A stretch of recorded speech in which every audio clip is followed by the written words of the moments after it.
สวัสดีค่ะชวนทำขนมนมเนยง่ายๆกับ Easy Food by ชยาค่ะคลิปนี้จะมาชวนทำเค้กชิฟฟ่อนกาแฟค่ะสูตรเค้กง่ายๆจะทำทานเองหรือจะทำเป็นอาชีพเพื่อสร้างรายได้ก็สามารถทำได้ง่ายๆที่บ้านค่ะอัตราส่วนและปริมาณส่วนผสมกดดูได้ตามที่ลูกศรชี้เลยนะคะก่อนจะไปดูวิธีทำอย่าลืมกดติดตามกด Subscribe เพื่อเป็นกำลังใจให้กันด้วยค่ะขั้นตอนแรกเรามาผสมนมกับผงกาแฟก่อนค่ะนำนมไปเวฟให้ร้อนค่ะจากนั้นผสมกับผงกาแฟแล้วก็คนให้เข้ากันแล้วก็พักไว้ให้เย็นค่ะผงกาแฟจะใช้แบบสำเร็จรูปที่ไม่ใช่แบบ3 in 1นะคะจากนั้นเราไปเปิดเตาวอร์มไฟค่ะวันนี้จะอบด้วยอุณหภูมิ165องศาก็จะวอร์มไฟไว้ที่170องศาค่ะเพื่อป้องกันไฟลดลงขณะที่เราเปิดปิดเตาเพื่อนำเค้กเข้าเตานะคะสำหรับมือใหม่อย่าลืมนำเทอร์โมมิเตอร์วางไว้ในเตาเพื่อดูอุณหภูมินะคะขั้นตอนต่อไปเรามาแยกไข่ค่ะใช้เป็นไข่ไก่เบอร์2นะคะจำนวน4ฟองแยกไข่แดงและไข่ขาวออกจากกันค่ะเหมือนเดิมนะคะเลือกใช้เป็นไข่สดใหม่เค้กจะได้ไม่คาวค่ะเวลาที่เราตีไข่ขาวเค้กก็จะได้ขึ้นง่ายด้วยค่ะ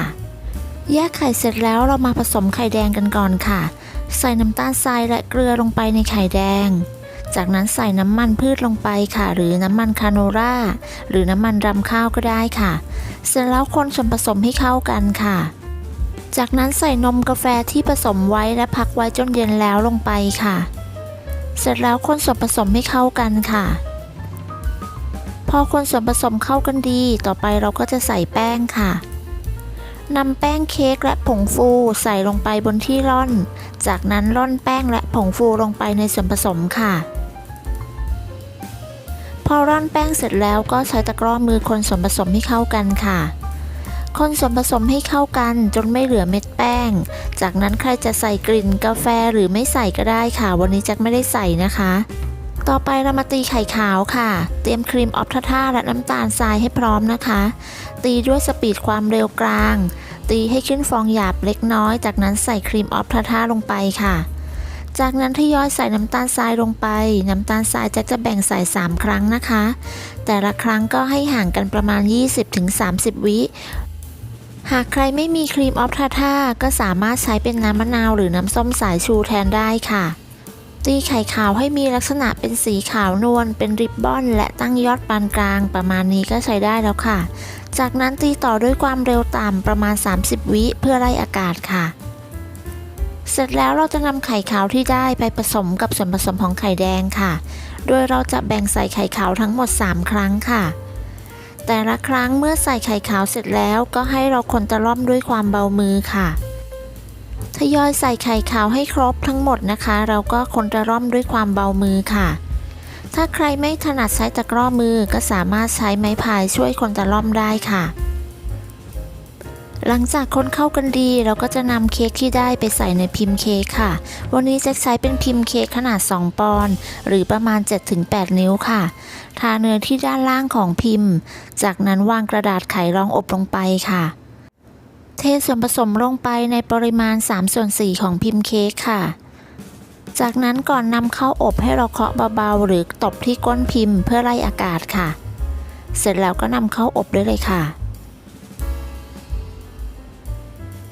อบด้วยไฟบนล่างนะคะจะใช้เป็นอุณหภูมิ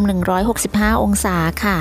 โดยวางไว้ชั้นล่างของเตาอบใช้เวลาอยู่ที่ประมาณ35นาทีค่ะ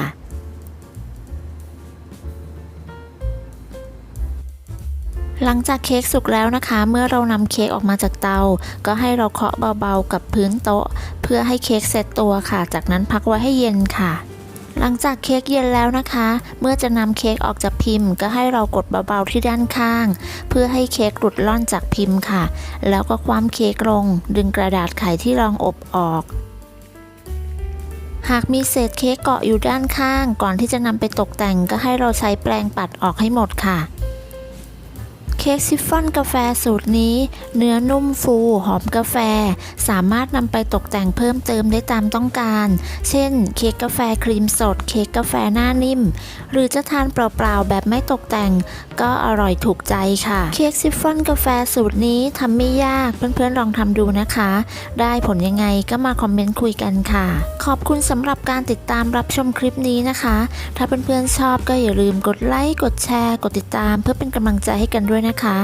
แล้วก็อย่าลืมกดกระดิ่งแจ้งเตือนเพื่อที่จะไม่พลาดในคลิปครั้งต่อไปด้วยค่ะ